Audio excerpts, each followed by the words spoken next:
Es el año 2025 y el caso de John Bennett Ramsey sigue siendo uno de los más inquietantes en la historia criminal, en el que pasamos de estar seguros quiénes eran los responsables a quedar otra vez completamente en cero. Un caso que probablemente conozcamos pero queremos volver a escuchar, y antes de que pasemos con este, te recuerdo suscribirte al canal y activar la campana de notificaciones para que así puedas estar al tanto de cualquier historia que estoy subiendo.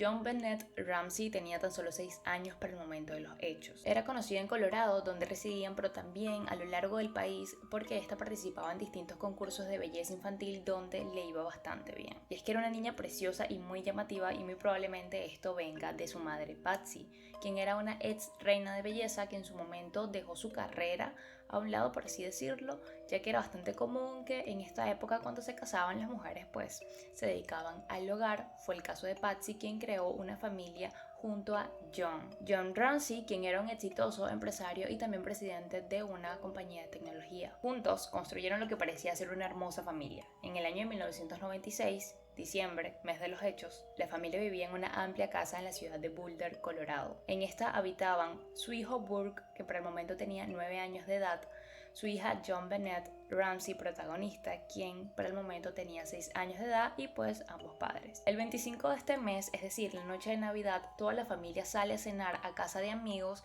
y vuelven esa misma noche para dormir. Según sus testimonios, todo parecía normal y llegan a la casa, como les digo, a descansar. Cada uno en sus habitaciones, la pareja de los Ramsey a la que compartían juntos, y los niños cada uno la suya, quienes tenían sus cuartos ubicados en un piso distinto al de sus padres. Y aunque compartían piso, John Bennett tenía uno en una ala de la casa y su hermano Burke en otra ala de la casa. Es decir, la niña dormía en una habitación distinta a la de sus padres, que estaba separada por un piso, y aunque compartía dicho piso con su hermano, sí también estaban separados como por la distancia de algunos pasillos. A las 5:52 de la mañana del día siguiente, es decir, del 26 de diciembre, Patsy llama al 911. 911 emergency. Police. What's going on? 515th Street. What's going on there, ma'am? We have a kidnapping. Hurry, please. Explain to me what's going on, okay? There's a note left and our daughter's gone. A note was left and your daughter is Yeah. gone? How old is your daughter? 6 years old. She's gone. 6 years old. How long ago was it? I don't know. I just found the note. And my daughter's Does gone. it say who took her? What? Does it say who took her? I don't know. There's a ransom note here. It's a ransom note? It says SBTC. Victory. Please. Okay, what's your name? Are you Kathy Ramsey, I'm the mother. Oh my God. Please. Okay, I'm sending an officer over, okay? Please. Do you know how long she's been No, gone? I don't. Please, we just got out. Is she right here? Oh my God, please. Okay, well, There's somebody. I am, honey. Please. Take a deep breath, Please, okay? hurry, hurry, hurry. Patsy, Patsy, Patsy, Patsy.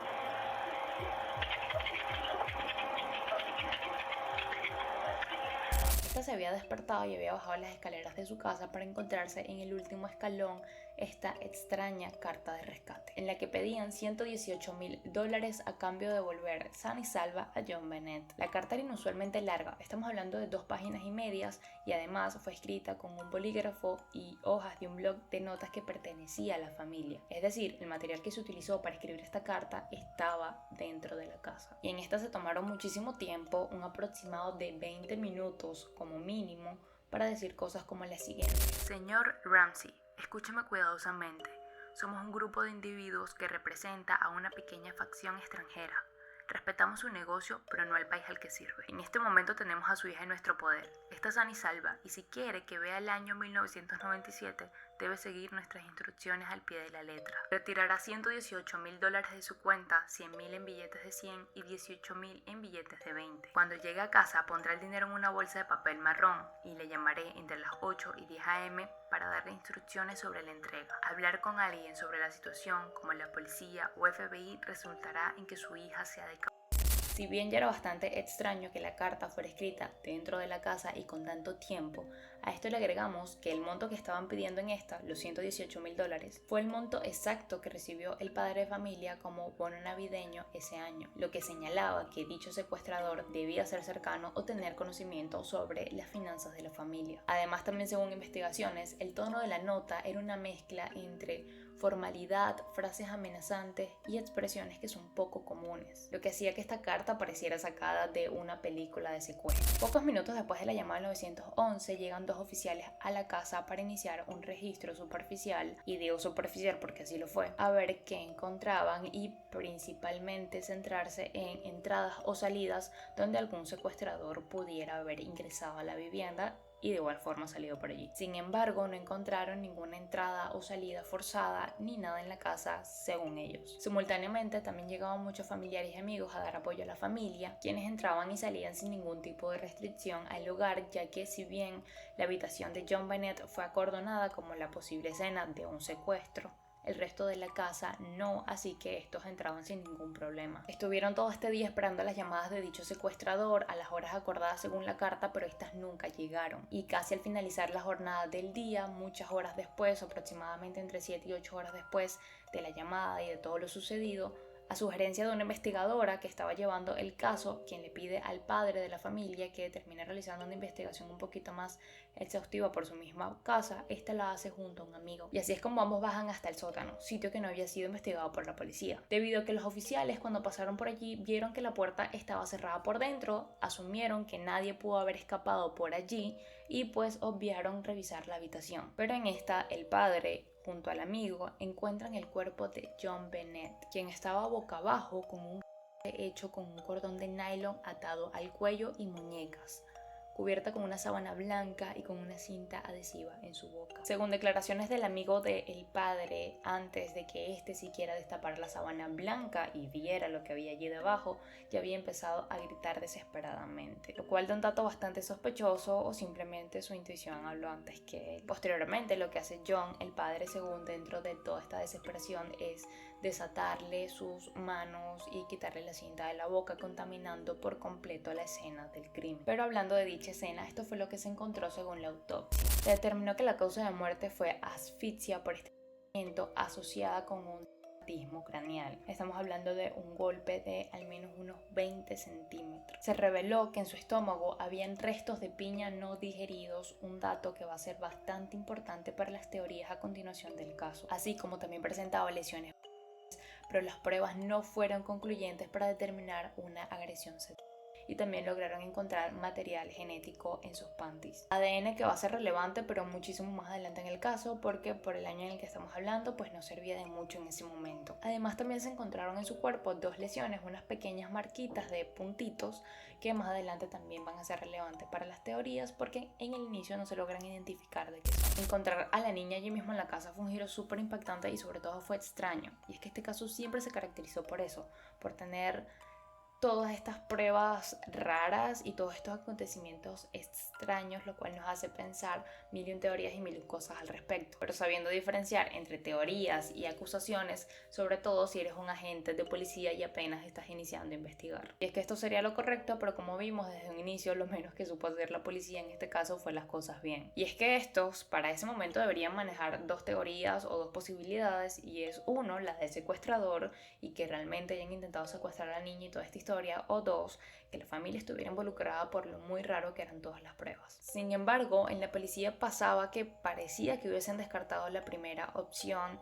y estaban bastante centrados en hacer caer a la familia, pues creían estos eran los responsables. Y si bien que pensaran esto era completamente entendible, lo malo es que involucraron a la prensa en sus sospechas, diciéndoles varias de sus teorías, involucrando a los medios, lo cual sabemos que en la mayoría de casos no termina muy bien, porque la presión mediática termina haciendo que todo se tergiverse, y por otro lado también tapando sus negligencias policiales con culpar a la familia. Y algunos ejemplos de cómo esto sucedió son las siguientes cosas. Les voy a ir nombrando pruebas y cómo estas salían a nivel mediático. En las primeras horas afirmaron que no encontraron huellas de nieve alrededor de la casa, por ende no podía haber algún intruso. Esto lo escuchó un periodista de boca de un policía, lo cual salió en prensa de inmediato, reforzando que claramente el culpable estaba dentro de la casa, pero posteriores investigaciones revelaron que había áreas de la casa que no tenían nieve, por ende por allí sí pudo haber pasado algún intruso. Se sospechaba que la familia tenía interés en alterar la escena del crimen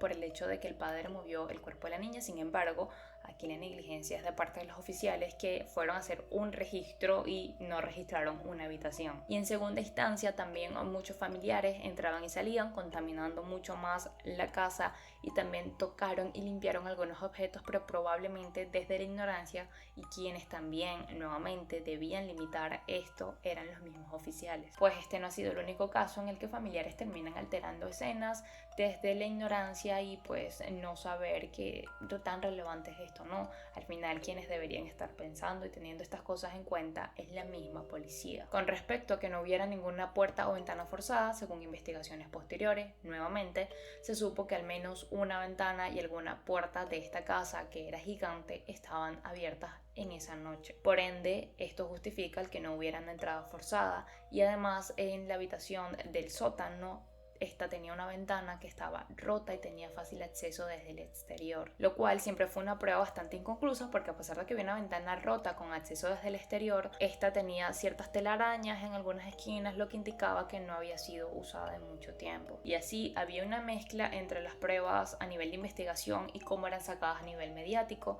debido a que siempre estaban saliendo rumores, curiosamente, desde la misma policía. Por ejemplo, se filtró en algún momento registros policiales que decían que estos harían una revisión a la casa de los Ramsey en búsqueda de... Oficialmente no encontraron nada de este material en la casa, pero a nivel mediático surgió el rumor de que el padre de la familia solía asistir a una biblioteca de este estilo constantemente, y por ende también varios rumores de que tenía ciertos fetiches e inclinaciones y cosas raras. Como podrán imaginarse, conectaron esto con el caso de su hija, acusándolo de haber abusado de esta, siendo el móvil para haber acabado con su vida, siendo esta una de las primeras teorías que se manejó a nivel mediático, haciendo al padre uno de los primeros y principales sospechosos de este caso. Esto era día a día lo que acechaba a la familia, quienes en un intento de contar su parte de la historia daban entrevistas, pero era muy complicado. La gente ya tenía muchísima información a la mano que los acusaba a ellos directamente, y constantemente el Estado lo reafirmaba. Hay una entrevista en la que la madre se dirige directamente a cámara para decir que no son los responsables de la muerte de su hija, y les aconseja a la comunidad que si tienen niños deberían cuidarlos porque hay una persona acechando por allí. A lo que el día siguiente la alcaldesa sale a contradecirla y a decir que no hay nadie acechando por allí y que no tienen nada que temer, básicamente culpándolos a ellos, porque si alguien fue el responsable de hacerlo, de JonBenét Ramsey, ¿cómo no hay alguien por allí suelto? Sin embargo, esta familia no se rendía, y en un intento de contar su historia, a pesar de que la gente no quería escucharla, terminan sacando un libro llamado La muerte de la inocencia. Este en un principio fue también controvertido debido a que pensaban que estaban generando y sacando provecho a través de la muerte de su hija. Sin embargo, luego se reveló que estaba dirigido todas las ganancias a una fundación que llevaba el nombre de esta misma niña y que tenía como beneficiario otros niños. Sin embargo, lo relevante es que en estos ellos cuentan su versión y dan pistas a las policías de lo que pareciera para ellos ser piezas claves para resolver este caso, que no han sido tomados en cuenta. Además, también dan nombres de posibles sospechosos y por qué ellos creen que pudieran ser sospechosos. Esto incluía algunos ex empleados a los que estos habían despedido o habían terminado en malos términos su relación laboral, además de también un hombre que se hizo pasar unas semanas antes de los hechos por Santa Claus, y era un hombre bastante extraño. También hubo un escritor independiente a quien su novia lo acusa de ser el responsable de estos hechos, debido a que se había comportado de manera muy extrañas un día después de la muerte de la niña, dándose algunos nombres de personas que realmente tenían historias que se podían relacionar con los hechos de la niña. Sin embargo, la policía decía que estas personas ya habían sido investigadas y descartadas. Pasan así algunos años hasta el 2003, donde gracias a avances en el ADN logran descubrir que el que recolectaron pertenecía a un hombre desconocido, es decir, alguien que no tenía nada que ver con la familia y quien desafortunadamente no se encontraba en registros policiales, así que no se sabía de quién era. Y a pesar de que esto se descubre en el 2003, no es hasta el 2008, muchos años después, que el fiscal de distrito termina enviando una carta de disculpas a la familia Ramsey, declarando que estos pasaron de ser los principales sospechosos del caso a estar completamente descartados basándose en estos resultados genéticos. Y el por qué pasaron tantos años para dichas disculpas o ha sido tan complicada darlas es porque no todos dentro de la investigación están de acuerdo en que se descarte a la familia, debido a que muchos piensan que estos resultados genéticos son importantes, pero también hay otras pruebas que lo son y terminan dejando a la familia igual de involucrada según otros investigadores. Quienes sostienen esto creen que dicho ADN puede haber llegado ahí por otros motivos y no directamente por que sea el responsable de la muerte de la niña. Pero independientemente de lo que se crea algunos u otros, esta pelea digamos que de alguna u otra forma fue finalizada debido a que las disculpas están dadas y están descartados oficialmente como sospechosos a pesar de que la investigación sigue en curso. Probablemente estas disculpas tengan más sentido desde el lado mediático y cómo destrozaron la reputación de esta familia mediante acusaciones que no podían respaldar. Y personalmente creo que todo el problema de este caso radica allí, en que nunca se centraron a hacer una investigación limpia desde el inicio para poder luego sacar y respaldar sus teorías. Que probablemente si lo hubiesen hecho así pudieron haber llegado a lo que tanto querían, que era descubrir a la familia. Porque a pesar de todo, las teorías más fuertes siguen implicando a la familia, aunque no desde el lado mediático como muchos lo conocen. Para que me entiendan, vamos a pasar a hablar de las teorías principales que se tienen sobre el caso. Iniciamos con la teoría del intruso y esta habla de que algún hombre ingresa a la casa de los Ramsey. Esto sea posiblemente por la ventana del sótano o alguna entrada lateral que nos mostró señales claras de forzado. Toma a la niña durante la madrugada atrayéndola a la cocina con la idea de prepararle un postre de piña con leche para luego llevarla al sótano, abrazarla e intentar de esta. La teoría habla de que todo se sale de control, por lo que este termina dejando a la niña allí amordazada, sale a dejar la carta de rescate para luego huir de la escena. Entre las cosas que sustentan esta teoría está el ADN masculino desconocido, que fue encontrada la huella de una bota que no pertenecía a nadie de la familia en el sótano. También se encontró lo que parece ser la huella de una mano en la puerta del sótano, también desconocida y que no pertenecía nuevamente a nadie de la familia. Que varios de los implementos utilizados no pertenecían a la casa, es decir, a pesar de que se hizo la nota con un papel y bolígrafo que estaban dentro de la casa, el cordón y la cinta no se encontró entre las pertenencias de nadie ni dentro de la casa. El día anterior a los hechos, algunos vecinos reportaron haber visto algunos carros desconocidos rondando la zona. Dentro de la manta que envolvía a la niña también se encontró vello púbico que no pertenecía a nadie de la familia, y muchísimas personas tenían acceso a la distribución de la casa, que fue algo que también generó muchísima controversia en su momento. Se decía que quien haya entrado a la casa a secuestrar a la niña tenía que conocer la distribución de la casa, es decir, en dónde estaban cada una de las habitaciones, porque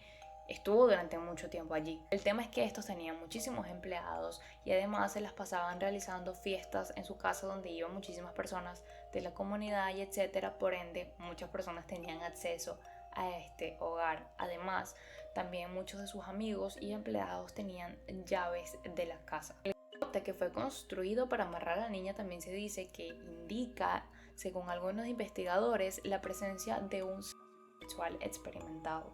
El asesino tenía una fantasía de lo que quería hacer con ese garrote. La imagen de la escena muestra cómo se encontró esta maleta debajo de la ventana del sótano y se dice que pudo haber sido utilizada por dicho intruso, ya sea para utilizarla como escalera y salir por allí, o porque allí pretendía llevarse a la niña y realizar todo lo que dejó en la carta escrito del rescate. Sin embargo, se salió nuevamente todo de control, no la pudo guardar allí, no pudo hacer su plan y pues terminó dejando el cuerpo de la niña allí mismo en el sótano. Los protagonistas de dicha teoría del intruso son muchísimos hombres a lo largo de los años que se han visto relacionados con el caso. Sin embargo, todos fueron descartados por la policía, como ya les comenté anteriormente, y no les voy a contar uno por uno porque trato de caracterizarme por darles los casos bien resumidos y ya estoy tratando de hacer todo lo posible con que es larguísimo. El punto es que hubieron muchísimos sospechosos, pero todos fueron descartados y la verdad es que era por pruebas inconclusas. Pero ahora vamos con la familia porque han sido los principales sospechosos durante muchísimos años. Les voy a comentar las teorías en escala de las que yo considero, bueno, no solo yo, también a nivel popular y de investigación, las menos probables a las más probables, y tenemos que iniciar por el padre. Te comentaba que el móvil para este era un tema el cual fue completamente descartado. Incluso también se llegó a acusar de anteriormente abusar de la niña, pero esto nuevamente fue descartado por el forense que realizó la autopsia de la niña. También se habla de cómo este contaminó la escena, pero también aclaramos que fue un tema de negligencia policial y que pudo haber pasado como un acto de desesperación en el momento. El ADN también terminó ayudándolo porque a pesar de que se encontró ADN masculino, no pertenecía a él. Ahora vamos con la de la madre Patsy, quien se dice que harta de que la niña se orinara durante las noches, regañándola por este mismo motivo, termina dándole un mal golpe que propicia su muerte. Pero el tema con esta teoría es que nunca se pudo comprobar ni que la niña se orinara en la cama y tuvieran este problema, o sea, esto nunca se pudo comprobar, ni que Patsy tuviera un historial de agredir a los niños físicamente o en cualquier otro sentido. Lo que sí ayuda a sustentar dicha teoría es que la carta que fue escrita, según investigadores, probablemente fue realizada por una mujer, específicamente una mujer estudiada y con poca experiencia en el tema de secuestro, ya que era bastante improvisada dicha carta. Al hacer el análisis de escritura entre la carta y los miembros de la familia, todos quedaban descartados excepto Patsy, quien siempre quedaba inconcluso. Este examen ellos lo realizaron durante mucho tiempo, es decir, no solo fue uno, fueron varios, en los que ella sí estaba dispuesta a ofrecer otra vez muestras de su caligrafía para tratar de aclarar el tema, pero la verdad es que siempre quedaba como inconcluso, es decir, no se podía ni negar que ella hubiese escrito esta carta, pero tampoco podían afirmarlo, quedando como la mayoría de pruebas de este caso inconcluso. Pero por último vamos con la teoría más fuerte que sigue incluyendo a la familia, pero a Burke, al hijo. Se especula que ambos niños no tenían buena relación, pero es algo que los padres han negado por completo y nuevamente no hay quien lo pueda confirmar. Sin embargo, hay un suceso ocurrido en 1994, 2 años antes de la muerte de la niña, es decir, cuando esta tenía tan solo 4 añitos. En un verano, mientras ambos niños jugaban, Burke termina golpeando accidentalmente a la niña con un palo de golf en la mandíbula. El tema es que no fue un golpe cualquiera ni fue solamente un accidente menor. La mandíbula de la niña se tuvo que reconstruir con un cirujano. Pero teniendo este temita en cuenta, pasemos al día de los hechos. La teoría habla de que Burke tenía hambre y baja por la madrugada a la cocina, ya sea que haya despertado a su madre primero o haya encontrado a su madre en la cocina, pero ambos bajan y esta le prepara el famoso dulce que tanto le gusta a ambos, tanto a Burke como a la niña, de piña con leche. Burke debía de estar comiéndose su postre, a lo que baja la niña, John Bennett, y en ganas de molestarlo o como juegos de hermanos, quién sabe, termina metiendo su mano para robarle un pedacito de piña, lo que hace molestar a Burke, quien termina tomando esta linterna que se encontró en el mesón de la cocina y propiciándole la en el cráneo que termina causando su muerte. A lo que la madre, al darse cuenta de todo esto, termina pues creando toda esta escena de el secuestro en pro a cuidar que su hijo pues no fuera descubierto. Las principales cosas que avalan esta teoría es que el bowl que contenía piña con leche y fue encontrada en la cocina contenía las huellas de Patsy y de Burke. Ni siquiera tenía las huellas de la niña, lo cual tendría sentido si la niña simplemente metió su mano para robar un pedacito y como tal no tocó el bowl, lo cual es algo súper importante porque ellos la noche anterior habían cenado en casa de amigos y los amigos confirmaron que no habían comido nada que tuviera piña, pero la niña se había consumido esto antes de su deceso y estaba comprobado. Además, hay 2 marcas en el cuerpo de la niña que fueron encontradas en un inicio y se las mencioné de 2 puntitos. Estas se creían que eran las marcas de un taser, pero después de hacer algunas pruebas se dieron cuenta que no coincidían con las marcas de una pistola eléctrica. Pero curiosamente sí coincidían con las marcas de un tren, un juguete que tenía Burke. Este era un tren cuyos rieles, según la investigación, por alguna razón daban y encajaban perfectamente con las marcas que tenía la niña en el cuerpo. Por lo que, continuando con la teoría, después de que Burke la golpea, causando su muerte accidental, asustado y al darse cuenta, le pega con este juguete para ver si reaccionaba. Y a pesar de que sonaba muy loco que el niño de tan solo 9 años pudiera causar una fractura en el cráneo de 20 centímetros, Tras investigaciones se descubrió que sí es posible, debido a que el cráneo de una niña es mucho más débil y pues básicamente sí era posible que la fuerza ejercida por el niño pudiera haberle causado este golpe. Sin embargo, lo que más le da vida a esta teoría y siempre la ha terminado como avivando es la reacción de la familia. Es decir, el hecho de que Patsy haya negado haber preparado ese bowl que se encontró en la cocina con piña con leche, pero que simplemente tenga las huellas de ella y de Burke,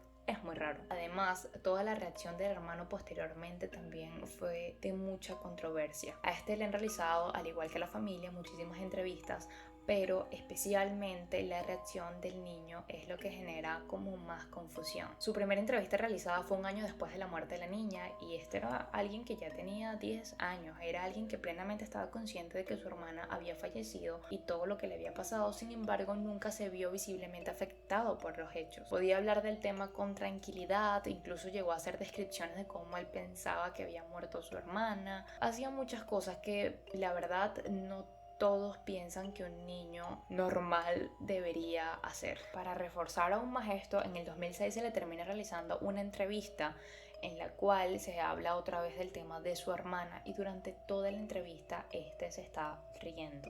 Incluso cuando se le pregunta directamente si mató a su hermana, a lo que él responde que no, pero responde mientras se ríe. Pues aquí se hablan de dos cositas. Una, Burke estaba muy nervioso por la situación y es un tema muy delicado y pues hay gente que esta es su reacción ante los nervios, reírse. O dos, estamos hablando de un psicópata. Pero bueno, probablemente este sea como el caso más extraño que vamos a tener en las historias de casos criminales.